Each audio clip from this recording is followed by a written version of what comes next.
Hey my reelers, welcome back to my channel, and with the thumbnail you might have got the ideas that today we are going to discuss about one of my favorite show, that is मेरी ज़िंदगी है तू, because इसके अंदर मेरे favourite artist हैं Bilal Abbas Khan. Okay, सी, जब मैंने ये शो देखा था स्टार्टिंग में ये बहुत ही अच्छा लगा था मुझे, लेकिन इसमें कुछ चीज़ें ऐसी हैं जो मुझे डिस्कस करनी थी, बिकॉज ये चीज़ें हैं जो डिस्कसेबल होनी चाहिए and it should be like again discuss with the masses. पहला तो था यहाँ पे स्टॉकिंग का जो उन्होंने पार्ट दिखाया था। पर्सनली इसको ना बहुत ज़्यादा एथिकल दिखाया जा रहा था। इफ़ यू लाइक समवन तो उसके पीछे घूमना शुरू कर दो, उसको स्टॉक करना शुरू कर दो, अच्छा नहीं लगता है वो। ठीक है, तो ये चीज़ मुझे एक सबसे ख़राब लगी थी कि स्टॉकिंग को इन्होंने इतना ज़्यादा हाईलाइट करके दिखाया and people are considering it to be one of the like nicest part. If you like someone तो उसको स्टॉक करना शुरू कर दो, वो चीज़ मुझे यहाँ पे गलत लगी थी। दूसरा यहाँ पे ना, जब मैंने शो देखना शुरू किया था, इनकी chemistry, oh my god, it was so amazing to watch that show. मेरी मम्मा, मेरी सिस्टर, वो सब देख रहे थे ये शो, उनको भी बहुत पसंद आया था इनिशियली। लेकिन होते होते ना बीच का जो पार्ट आते आते इतना ज़्यादा ड्रैगी, इतना ज़्यादा स्ट्रेची हो गया था ना, I have stop this up. फिर वही इनका रोने धोने वाला और घिसा पिटा और वो सास बहू टाइम ड्रामा ये कर देते, तो मैंने वो देखना बंद कर दिया था। लेकिन मैं बीच बीच में रैंडम अपडेट लेती रही हूँ, और अभी मैंने इसका लास्ट पार्ट देखा है, which was divided into two portions, that is part 1 and part 2। तो वो रिलीज़ हो चुके हैं और इनका एक नया अमेजिंग सा ओएसटी भी आ चुका है, जिसके बाद तो वाओ, लाइक वाओ। और इन्होंने हैप्पीली एवर आफ्टर के बाद क्या क्या चीज़ें हो सकती हैं वो भी यहाँ पे दिखाया है, तो वो भी मुझे बहुत अच्छा लगा है। इसी के साथ साथ मैं शुरू करती हूँ अपना ये review part. So let's go. ये शो एक इमोशनल जर्नी है दो लोगों के बीच में, जिसका नाम है काम्यार एंड आयरा, और ये रिलेशनशिप, सेक्रीफाइस और सेल्फ वर्थ को एक्सप्लोर करता है।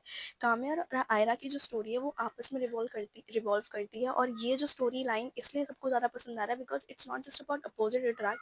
ये एक ऐसा मतलब प्लॉट और सिनॉप्सिस लगेगा कि इनकी पूरी लाइफ स्टाइल भी एक दूसरे से काफ़ी ज़्यादा डिफरेंट है। Kamyar is like fun loving guy who is just like to explore parties and go for a night out. लेकिन Arya, she is very focused on her career, she wants to be a doctor and she is becoming that, but how their life cross their path, तो वो एक चीज़ थी यहाँ पे जो देखने को मिली। ये सिर्फ एक लव स्टोरी नहीं है, it's about the struggle, misunderstanding, क्योंकि एक समय आता है जब ये एक दूसरे को हेट करते हैं, then they fall for each other, और इसके बाद इनके बीच में मिसअंडरस्टैंडिंग और ट्रस्ट का बहुत बड़ा एक मिसयूज़ होता है। स्टोरी लाइन काफ़ी ज़्यादा इंटेंस लगेगी आपको, रिलेटेबल लगेगी, क्योंकि जब कामयाब जो है वो जब बदल जाता है तो उसके पेरेंट्स को भी लगता है कि हमारा बेटा सिर्फ नाटक कर रहा है, दिखावा कर रहा है, लेकिन ऐसा नहीं होता है। इवन पता है, मुझे भी लग रहा था कहीं ऐसा ना हो कि ये सिर्फ रिवेंज लेने के लिए, क्या कहते हैं, आर्या से इसने सिर्फ ये सब चीज़ें की हों, बट ही एक्चुअली चेंज्ड। और इसके बाद हम लोग देखते हैं कि जब इन लोगों की शादी हो रही होती है तो एक वीडियो रिलीज़ होता है जिसके अंदर Kamyar was not at all sober, तो वो एक चीज़ यहाँ पे दिखाई गई थी। और इसके बाद अगर आप देखोगे, इन दोनों की स्टोरी लाइन इतनी ज़्यादा रिलेटेबल लगेगी कि उसके खुद के पेरेंट्स उस पर ट्रस्ट नहीं कर रहे, they were not trusting their own son, लेकिन सिर्फ एक दादी थी जो सपोर्ट करती हैं उससे, और वो कहती हैं कि ये जो चीज़ें हुई हैं वो गलत है, आई नो, लेकिन ये सब चीज़ें होने के बाद हम लोगों ने देखा ये इमोशनल जर्नी पूरी एक रोलर कोस्टर राइड पे चलती है। और इसके बाद आर्या डिसाइड करती है कि उसने गलत किया था, वो जाके अपोलोजाइज़ करती है, लेकिन वो नहीं माफ़ करता उसे, क्योंकि वो अपनी ईगो में होता है। और ये कैरेक्टर बहुत ही ज़्यादा इम्परफेक्ट लगेंगे, लेकिन रियल लाइफ से कनेक्ट कर पाओगे। लेकिन लास्ट का पार्ट इतना ज़्यादा मुझे हैपनिंग सा लगा था कि जब काम्या ने अपोलोजाइज़ किया, ना कि उससे बस उसके फादर से, दैट वाज वेरी टची। क्योंकि एक फादर के, अगर आप एक लड़की के फादर को कन्विंस कर रहे हो और अपने आप को चेंज कर रहे हो, अपने आप को प्रूव कर रहे हो, दैट इज़ वर्थ।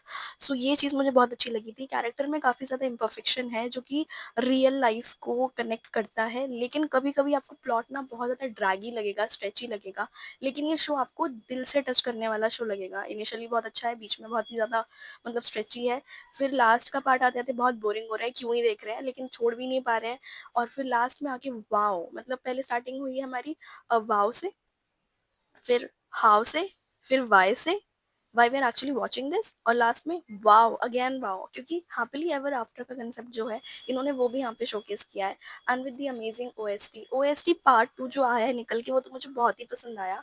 तो ये पेशेंस भी मांगता है आपके, एक डीप इमोशनल स्टोरी भी है, स्लाइटली थोड़ा सा ये स्लो पेस्ड है। और अगर आपको इस तरह के शोज देखना पसंद है जो इमोशनल हो, रोलर कोस्टर राइड पे हो, टमॉइल हो जिसके अंदर बहुत सारा, then you should watch it up, and it's amazing. And if you are new to my channel, you know what you have to do, like share and subscribe. और साथ साथ आप इसका ओएसटी का एक छोटा सा पार्ट भी सुन के जाइएगा, and please please do follow me up. और अगर आप लोगों ने ये शो देख रखा है, डू लेट मी नो कि आप लोगों को इस शो के अंदर क्या क्या चीज़ें पसंद आई हैं। बाय।